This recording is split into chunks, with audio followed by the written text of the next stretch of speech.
Bienvenue dans le débat. 7 mois avant la présidentielle aux États-Unis, où on est le match Biden-Trump. Le droit à l'avortement est au centre de la campagne. Ce week-end, Donald Trump a précisé sa position en affirmant qu'il s'en remettait aux États, comme l'avait décidé la Cour suprême. L'ancien président l'a dit en tout cas sur son réseau social Truth. Une claque au visage de ceux qui ont voté pour lui, a répondu son ancien vice-président Mike Pence, partisan d'une loi sur l'interdiction de l'IVG. Joe Biden et Kamala Harris pensent que Donald Trump souhaite en fait signer une telle loi nationale d'interdiction au recours à l'IVG. Kamala Harris qui est notamment très active sur les campus américains pour défendre ce droit à l'IVG. Hier lundi, Joe Biden était dans le Wisconsin où il a lancé un nouveau plan de réduction de la dette étudiante. Biden qui axe sa campagne sur les jeunes dans cet État clé où un certain nombre d'entre eux avaient dénoncé son soutien à Israël lors de la primaire. Alors on va revenir sur cette déclaration de Donald Trump sur l'IVG. Est-ce finalement un changement de cap de la part de l'ancien président ou est-ce habile de sa part en pleine campagne? Où en est-on de cette campagne d'ailleurs à 7 mois de l'élection? On va poser les questions à nos invités. John Rick MacArthur est avec nous ce soir. Il est à Paris. John Rick, bonsoir, directeur de Harper's Magazine qui titre ce mois-ci The End of Hollywood as We Know It. Et on voit la couverture de celui qui a juste précédé, Crime and Punishment. Merci d'être là à Paris, John Rick. Merci à vous. En général, on vous a à New York. Je suis vraiment ravi d'être en personne. On est ravi de vous avoir en plateau. Et pas en duplex. Merci. Cécile Coquet-Mokoko, bonsoir, professeur de civilisation américaine à l'université Versailles-Saint-Quentin. Merci d'être là.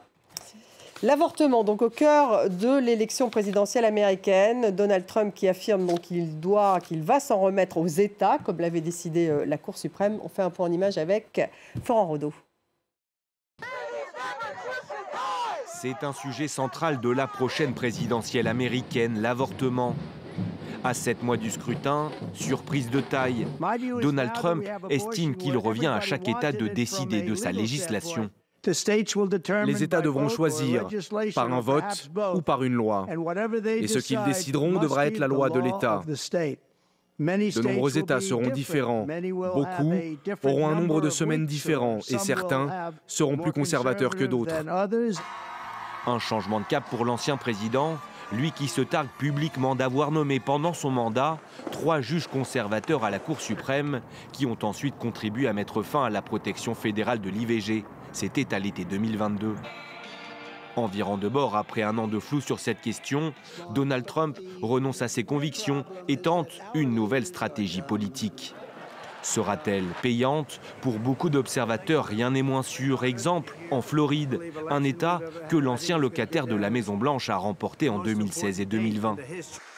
Il y a un an, son gouverneur conservateur Ron DeSantis signe une loi limitant à 6 semaines l'interruption volontaire de grossesse.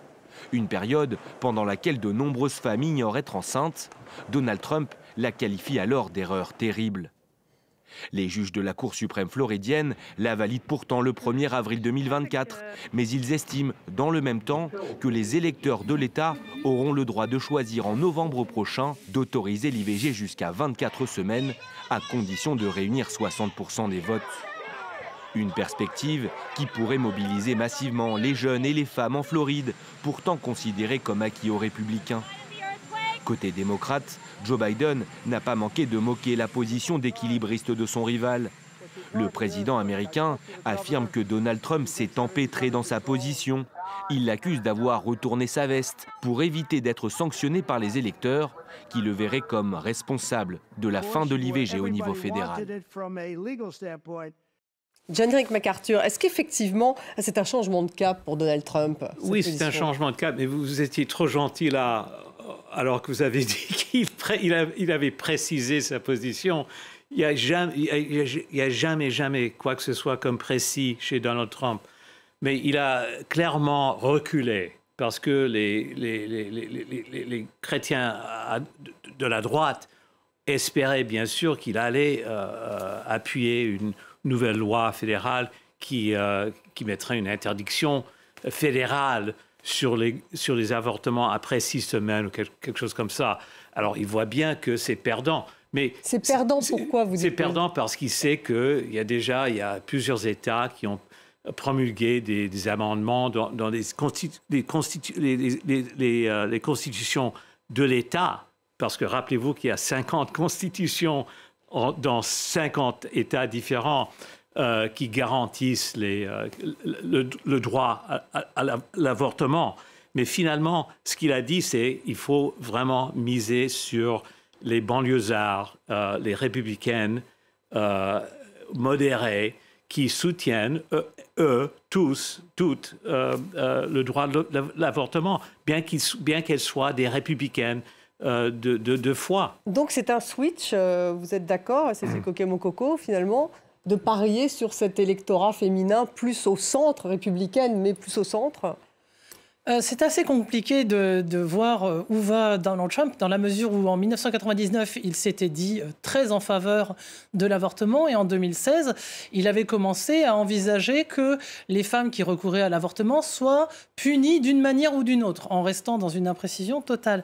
Donc là, il essaie, comme d'habitude, de se présenter comme celui qui a marqué l'histoire américaine, en étant celui qui a tenu ses promesses auprès des électeurs évangéliques qui lui avaient promis leur vote à condition qu'il nomme des juges à la Cour suprême qui mettraient fin à Roe v. Wade.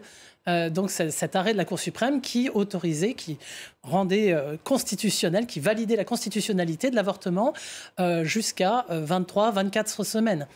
Donc là, en fait, il se défausse de la responsabilité de la suite, puisque maintenant, ces électeurs évangéliques qui ont obtenu ce qu'ils voulaient vont continuer leur combat pour que la notion de personnalité juridique soit appliquée non seulement au fœtus, mais aussi aux embryons dès la conception.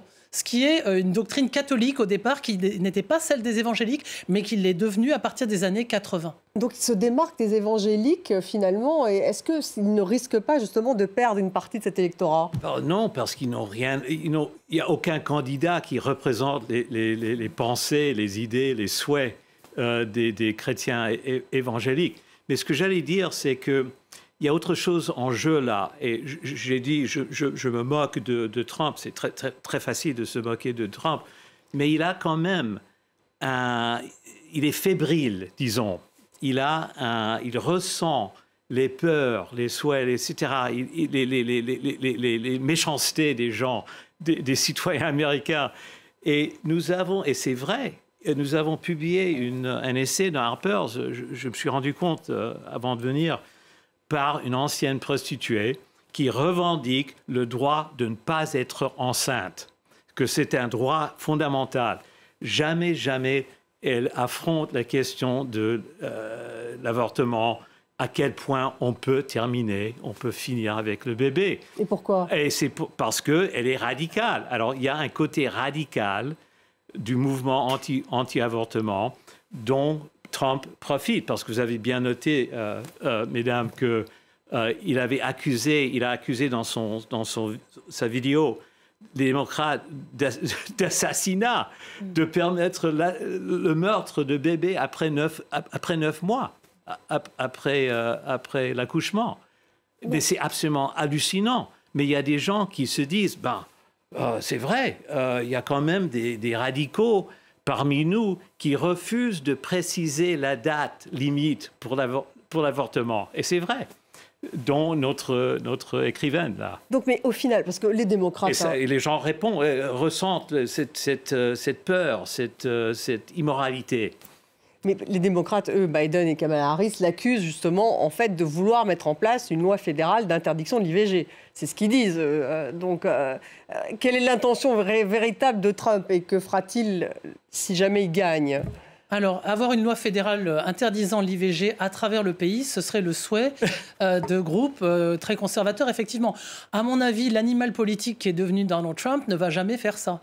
Et au contraire, il va tenir une position qui va tout remettre entre les mains des électeurs des États, ce qui lui permettra très facilement de s'approprier les victoires là où ça l'arrange et d'incriminer un peu des sous-fifres, si j'ose dire, mais des politiciens locaux pour toutes sortes de défaites dont il n'assumera jamais la responsabilité. Donc c'est relativement habile. C'est ça, c'est de l'habileté politique de la part de Donald Trump. Qu'est-ce qu'il pense finalement au fond? Il a une conviction sur le droit à l'avortement. Il n'a aucune conviction. Sur le droit à l'avortement. Et j'allais dire, il y a autre chose en jeu. Il y a le procès de Stormy Daniels qui va débuter lundi. Ils sont en train de nommer les jurés. Hein, ils sont en train de nommer les jurés. Et là, il s'agit d'une ancienne vedette de la pornographie avec laquelle il a soi-disant couché qu'il aurait payé pour se taire pendant la campagne de 2016, de 2016.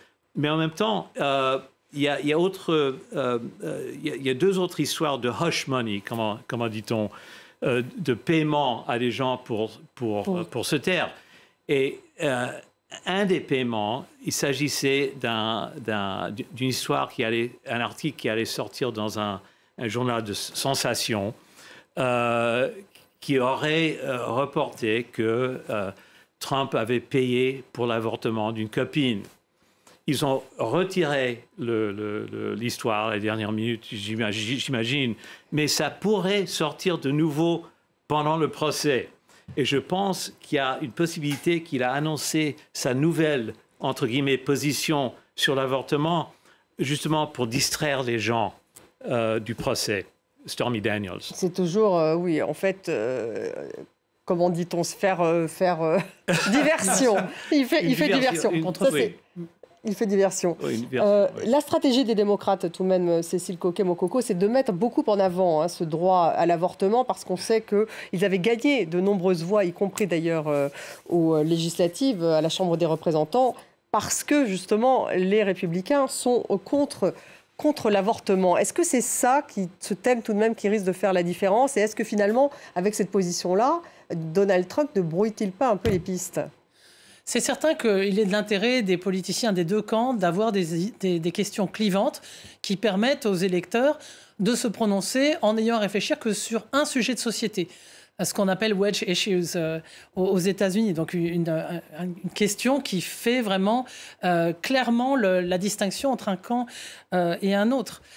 Donc, du côté des démocrates, on fait aussi passer pour quelqu'un d'insensible et de cruel Donald Trump en disant que c'est de sa faute si aujourd'hui des Texanes meurent de septicémie parce qu'elles n'ont pas pu obtenir un avortement en raison des lois qui interdisent l'avortement passé 6 semaines, comme il a été dit dans le sujet. Donc, chacun accuse l'autre d'inhumanité et d'insensibilité à la souffrance humaine. Est-ce que les Américains... Oui, vous êtes d'accord? Je suis tout à fait d'accord, mais en même temps, il y a Biden qui il prend un risque extraordinaire parce qu'il est catholique. Oui. Mais il n'est pas, évidemment, il ne suit pas les dictats de Rome. Et on vient de voir que même le grand pape François a annoncé hier, ou le Vatican a annoncé encore son opposition à l'avortement et comment dit-on, les grossesses d'autrui, etc. La GPA. La GPA. Gestation pour autrui. Donc, il y a quand même des catholiques américains qui sont contre l'avortement et qui trouvent que Biden est hypocrite. Alors, il court des risques. Il court des risques. Mais finalement, est-ce que les Américains regrettent cet arrêt Roe versus Wade qui a été remis en question par la Cour suprême conservatrice, justement? Ou pas? Ou est-ce qu'il y a vraiment deux Amériques? Est-ce qu'on est vraiment dans un combat culturel, là? J'ai vraiment quelque chose à dire sur cela. Ouais. Et c'est ce qui est cruel dans tout ça, parce que, bien sûr, ça attise le sentiment de guerre civile aux États-Unis. Mais ceux qui souffrent vraiment sont les pauvres. Si vous êtes une pauvre femme au Mississippi ou dans l'Alabama, vous n'avez pas de quoi se payer un billet d'avion pour aller à New York pour avoir un avortement. Alors c'est un impôt, une taxe, une cruauté terrible sur les pauvres. Et malheureusement, les riches, les moyennes, s'intéresse pas beaucoup au sort des pauvres. Et pour moi, c'est ça ce qui est vraiment dégueulasse dans cette politique de Trump. c'est qu'il exploite l'indifférence envers les pauvres, et surtout envers des pauvres noirs, mais aussi les femmes blanches aussi.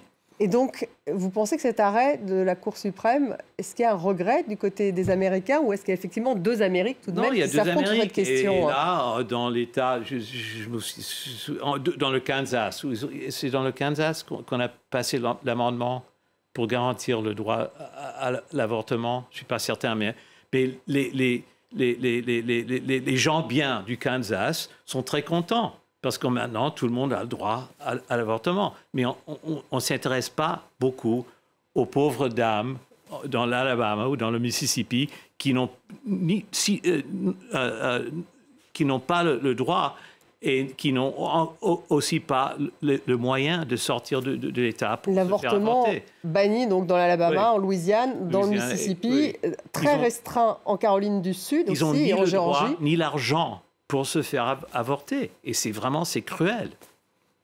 Et ça joue sur les différences économiques entre les Américains, entre blancs et noirs, entre riches et pauvres, etc. Et ça aura un impact sur cette présidentielle, donc, cette question. Forcément, mais il y a aussi la manière dont se traduisent dans les faits ces lois et ces amendements dans chacun des États, où à partir du moment où la vie humaine est conçue comme étant celle d'une personne dont les droits à la vie sont protégés dès la conception, ça signifie aussi qu'on ne peut pas, on ne pourra peut-être plus obtenir de pilules abortives par voie postale. Parce qu'il y a déjà des tentatives pour retourner à une loi de 1873 que Roe v. Wade avait invalidée, une loi qui s'appelle Comstock, qui considère comme publicité pornographique tout envoi postal d'informations sur les droits reproductifs et tout envoi postal de produits visant à obtenir un avortement. Or, on a 60% des avortements qui sont effectués avec ces pilules abortives. Donc concrètement, dans la vie des citoyennes et des citoyens, on commence à percevoir toutes les implications de la fin de Roe v. Wade et d'une protection à géométrie extrêmement variable du droit à même simplement prendre des médicaments pendant que l'on est enceinte, sans risquer de se voir incriminé pour tentative d'homicide. Enjeu de campagne, en tout cas, on voit très important. Joe Biden qui est élu dans le Wisconsin hier, un des fameux swing states, ces swing states donc essentiels pour gagner une élection. Et le président a annoncé un plan d'annulation des intérêts des dettes étudiantes. On va l'écouter.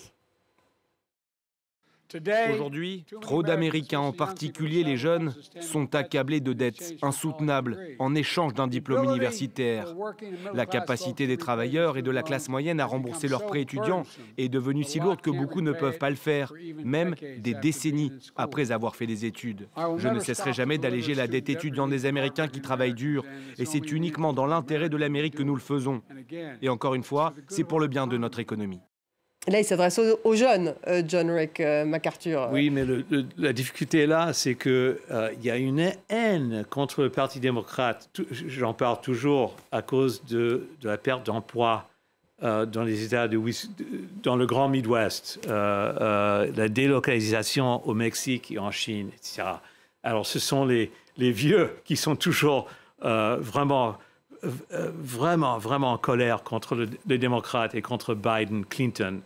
En particulier dans cet État-là, dans le Wisconsin, qui a un... C'est Wisconsin, et rappelez-vous que Trump a gagné en 2016 avec 80 000 voix étalées à travers 3 États, Wisconsin, Michigan et Pennsylvanie. Alors, je vous jure que parmi ces 80 000 électeurs, il y a des chômeurs, des gens qui ont perdu leur emploi industriel à cause de l'ALENA ou l'accord avec la Chine, etc.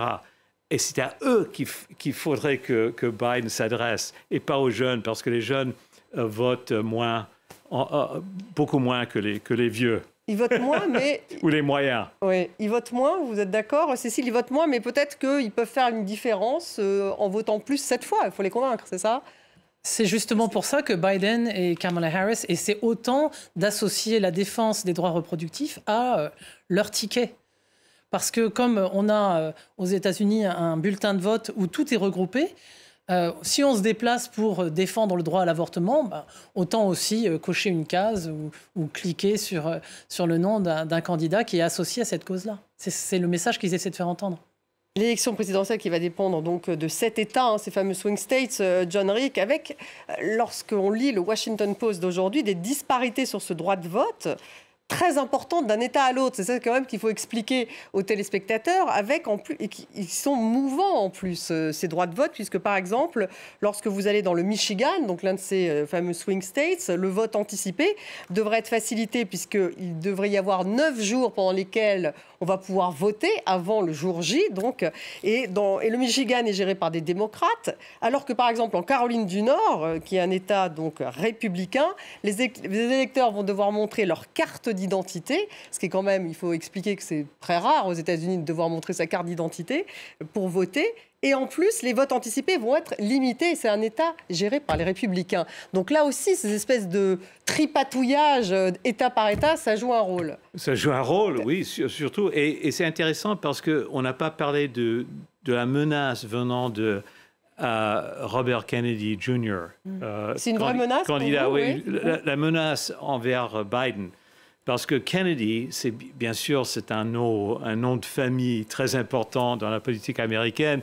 Et il se présente, il est un peu fou, j'avoue, mais il se présente comme le vrai candidat démocrate qui mène campagne à gauche de Biden.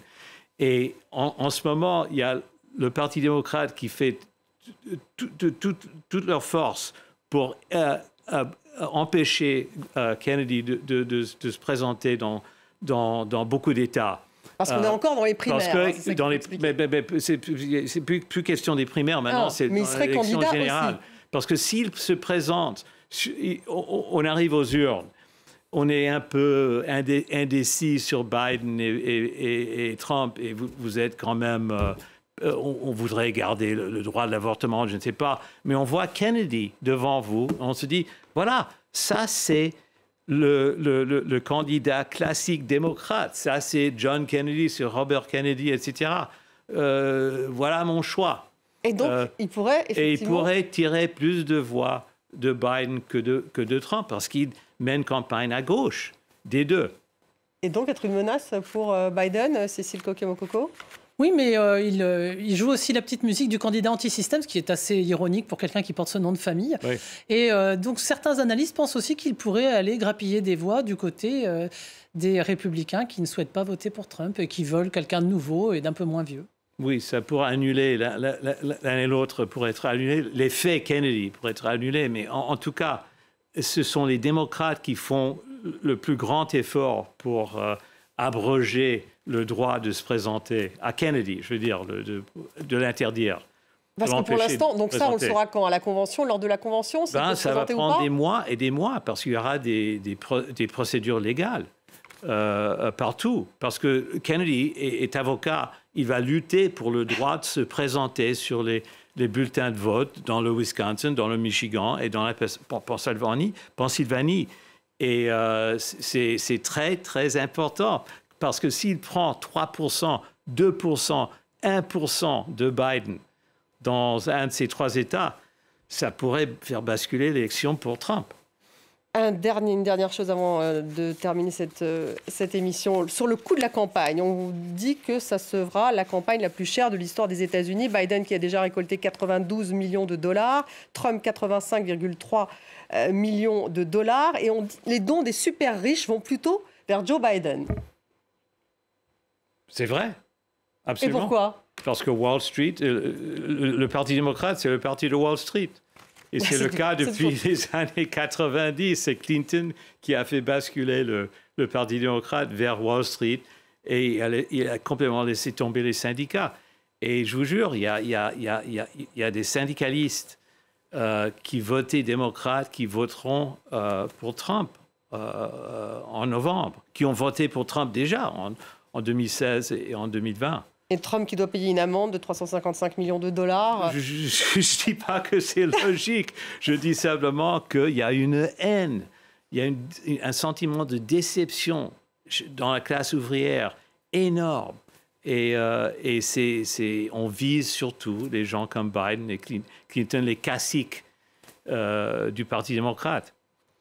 Donc sa candidature, effectivement, de Joe Biden n'a pas que des avantages. En tout cas, rien n'est joué pour cette élection présidentielle. Merci beaucoup, Cécile Coquet-Mococo, d'avoir été avec nous. John Rick MacArthur, je représente donc Harper's Magazine ce mois-ci sur Hollywood, la fin de Hollywood tel qu'on le connaît. Merci à vous tous de nous avoir suivis. Vous retrouvez l'émission sur les réseaux sociaux. Restez avec nous.